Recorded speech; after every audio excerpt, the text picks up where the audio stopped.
दोस्तों, मैं हूं विशाल। मैं हाजिर हूं एक बार फिर जम्मू कश्मीर की 10 बड़ी और अहम खबरों के साथ। वो तमाम खबरें जिसका सीधा आपसे है सरोकार।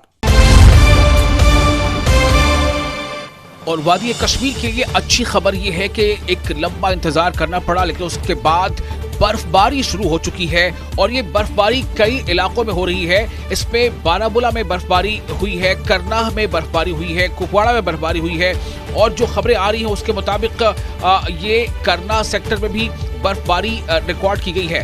तो बर्फबारी जिसका काफी शिद्दत से इंतजार था वादी कश्मीर के लोगों को, जम्मू कश्मीर के लोगों को, और साथ ही साथ जो सयाह यानी टूरिस्ट पहुंचते हैं उन्हें भी इसका इंतजार रहता है। तो उनकी भी उम्मीदें कहीं न कहीं अब पूरी होती नजर आ रही हैं। डोडा में हुए एक दर्दनाक सड़क हादसे में फौज के 10 जवान शहीद हो गए हैं, जबकि 11 जवान जख्मी हो गए हैं। ये हादसा तब हुआ जब सेना की गाड़ी गहरी खाई में जा गिरी। बता दें कि जुमेरात की दिन में ही भदरवा में मुकीम राष्ट्रीय राइफल्स यूनिट के 21 जवान ऊंचाई वाले इलाकों में जो रेगुलर गश्त होती थी उस ड्यूटी पर जा रहे थे। सुबह करीब 10 बजे जैसे ही फौज की गाड़ी जिसका नाम है कैस्पियर, वो गाड़ी खनी टॉप के पास पहुंची। वो फिसल कर सड़क के नीचे तकरीबन 250 फीट गहरी खाई में जा गिरी, जिसके नतीजे में 10 जवानों की शहादत हो गई है। पीडीपी के नेता इल्तिजा मुफ्ती ने पहलगाम तक रेलवे लाइन बनाने के रेलवे के प्रपोजल के खिलाफ जमकर एहतजाज किया। ये विरोध प्रदर्शन यानी ये एहतजाजी मुजाहरा अनंतनाग जिले के पहलगाम के वुलरहामा इलाके में हुआ। इस दौरान कश्मीर की इकोलॉजिकल संवेदनशीलता यानी हसासियत पर जोर देते हुए उन्होंने कहा कि ये इलाका माहौलियात के लिहाज से बहुत नाजुक है और ऐसे किसी भी प्रोजेक्ट की इजाजत नहीं दी जाएगी। यहाँ इल्तिजा मुफ्ती ने इस मामले में वजीर आला उमर अब्दुल्ला की चुप्पी पर भी सवाल उठाए। उसे एक ही रहा है और वो ये रहा है कि जम्मू कश्मीर में हर एक तबके को अगर कोई भी किसी को कुछ तकलीफ होती है, हम उसके बारे में अपनी आवाज जरूर उठाएंगे। आप देख रहे हैं यहाँ की जो सरकार है, 50 एमएलए होने के बावजूद, 6 एमपी होने के बावजूद हर एक चीज में उन्होंने मुंह पे ताला रखा है। वो आपकी जो जर्नलिस्ट जो हैं जिनको बुलाया गया, पुलिस ने बुला के बॉन्ड साइन करवाने की कोशिश की, उमर साहब ने उस पर चुप्पी साधी। आज हम वुलरहामा में यहाँ पे रेलवे लाइन डालना चाहते हैं, रेलवे लाइन ये फर्टाइल ट्रैक्ट ऑफ लैंड में डालना चाहते हैं। मेरी कॉन्स्टिट्यूंसी के भी बहुत सारे इलाके हैं, अडलट है, ट्रेल है, सकरत है, जहाँ से रेलवे लाइन जाएगी। इसलिए we are here to protest peacefully. हम सरकार को अपील करते हैं कि आप प्लीज लोगों से यहाँ बातचीत करके, उनको कंसल्ट करके फिर आप रेलवे लाइन डालिए। We are not against development of any kind, लेकिन वो डेवलपमेंट जो गरीब के पेट को लात मार के आए वो हम कबूल नहीं। डोडा हादसे पर दुख का इजहार करते हुए नेशनल कॉन्फ्रेंस के सीनियर लीडर और पार्टी के एडिशनल जनरल सेक्रेटरी अजय सधोत्रा ने कहा है कि जो फौजी गाड़ी का हादसा पेश आया वो बहुत ज़्यादा अफसोसनाक है। उन्होंने कहा कि पूरा मुल्क इस हादसे में जिन लोगों की जानें गई हैं, जिन्होंने शहादत जिनकी हुई है, उसको लेकर के इनकी घर इनके जो अहले खाना है उनके साथ उनके गम में शरीक है और तमाम जो जख्मी फौजी हैं उनके जल्द से जल्द सेहतियाब होने की उन्होंने कहा कि मैं प्रार्थना करता हूँ। बड़ी बदकिस्मती है, बड़े अफसोस की बात है कि ये जो 10 जवान जो हैं वो एक्सीडेंट में मारे गए हैं और 11 के करीब जख्मी हुए हैं।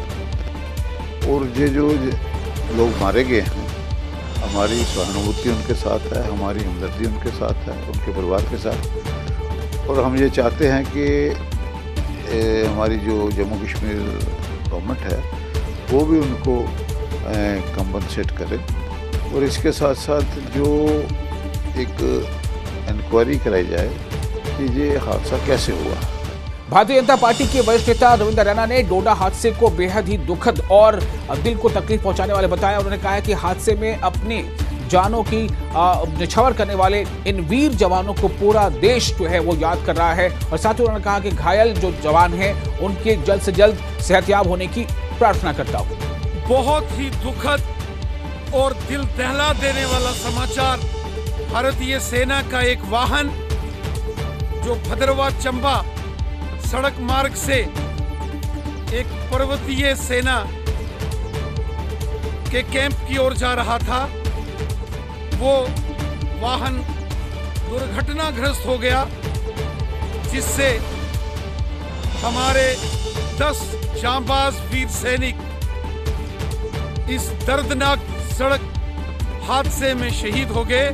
पूरा देश ये दुआएं, ये प्रार्थना कर रहा है कि जो घायल जवान हैं वो स्वस्थ हों। बजट से पहले की सलाह मशवरे के लिए अपनी कैबिनेट के साथ मीटिंग करने के बाद मुख्यमंत्री उमर अब्दुल्ला कल से पूरे कश्मीर यानी कि जुमे से पूरे कश्मीर के एमएलएज और स्टेक होल्डर्स के साथ मीटिंग की एक सीरीज शुरू करेंगे। बजट सत्र फरवरी के पहले हफ्ते में जम्मू में होने वाला है। न्यूज 18 से बात करते हुए बीजेपी के प्रवक्ता अल्ताफ ठाकुर ने उम्मीद जताई है कि आने वाला सत्र सिर्फ दिखावा नहीं होगा बल्कि इसमें बहुत सारे अच्छे काम होंगे और अच्छे ऐलानात होंगे। और लास्ट सेशन जब हम उठा के देखते हैं, जब बजट सेशन, तो बड़े वादे किए थे। 200 यूनिट बिजली का, 10 किलो चावल का, 1 लाख जॉब डेलीवेजरों को, वो भी लगभग 1 लाख के करीब है, उनको परमिट करने को, और मुख्तलिफ जो वादे किए गए थे। आज तक 1 साल कंप्लीट हुआ है और अभी तक कुछ आउटपुट ही निकला ही नहीं। और जो लास्ट सेशन है उसको हम कह सकते हैं वो आयवाश था। और हम ये उम्मीद करते हैं कि इस बार का जो सेशन है वो भी आयवाश नहीं होना चाहिए। कम से कम जो डेलीवेजर्स इतनी लाखों फैमिली मेंबर्स उनके साथ जुड़े हुए हैं, कम से कम उनको तो रिलीफ मिलना चाहिए। इस बजट में उनके लिए कोई अनाउंसमेंट होनी चाहिए, या 10 किलो चावल या बिजली या दूसरे जो उन्होंने कमिटमेंट किया, जिस तरह से उन्होंने मैनिफेस्टो में लिखा। राजौरी के मेहरा पंचायत में एमएलए इफ्तिखार अहमद की मौजूदगी में कई बीजेपी कारकुनों ने कांग्रेस पार्टी में शमूलियत इख्तियार की। इस प्रोग्राम में राजौरी के एमएलए इफ्तिखार अहमद की मौजूदगी में ये प्रोग्राम पूरा हुआ। इस मौके पर कांग्रेस पार्टी में शामिल होने वाले नए कारकुनों का गर्मजोशी के साथ उनका इस्तकबाल किया गया। कार्यक्रम में बड़ी तादाद में लोगों की मौजूदगी ने राजौरी जो असेंबली हल्का है उसमें कांग्रेस पार्टी के तई बढ़ते अवामी हिमायत को एक तरह से उसकी अक्कासी की है।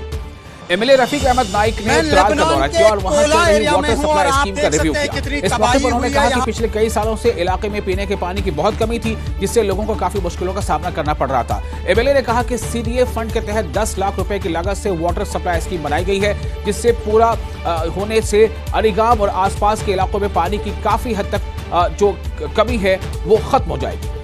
United forum of bank unions ने 5 दिवसीय हफ्ते की मांग को लेकर 27 जनवरी को मुल्क स्तरीय यानी मुल्क लेवल पर हड़ताल की वार्निंग दी है। United forum of bank unions ने जम्मू में एक प्रेस कॉन्फ्रेंस की, जिसमें यह इल्जाम लगाया कि सरकार पिछले 2 सालों में बार बार हुए समझौतों और आश्वासनों के बावजूद बैंकों में 5 रोजा काम के हफ्ते की उनकी लंबे समय से जो मांग चली आ रही है, जो देरीना मांग है, उस पर कार्रवाई करने में नाकाम रही है। यूनियनों ने इस मांग को जायज और जरूरी बताया है और चेतावनी दी है कि अगर इस मुद्दे को हल नहीं किया गया तो 27 जनवरी को बैंकों में मुल्कगिर सतह पर हड़ताल की जाएगी। बर्फ से ढकी गुरेज घाटी में भारतीय सेना की स्कीइंग ट्रेनिंग पहल को जबरदस्त रिस्पांस मिल रहा है। ट्रेनिंग प्रोग्राम में मकामी नौजवानों और स्कूली बच्चों ने बड़ी तादाद में हिस्सा लिया, जिससे इस दूर दराज के सीमावर्ती यानी सरहदी इलाके में विंटर टूरिज्म के लिए एक नया चैप्टर शुरू हो गया है। ये पहल शुरुआत में एक छोटे से विंटर टूरिज्म एक्सपेरिमेंट के तौर पर शुरू हुई थी, वो अब एक बड़े तहरीक के रूप में बदल गई है, जिसमें सैकड़ों उत्साही लोग सेना की ओर से दी गई प्रोफेशनल गाइडेंस के तहत स्कीइंग सीखने के लिए आ रहे हैं।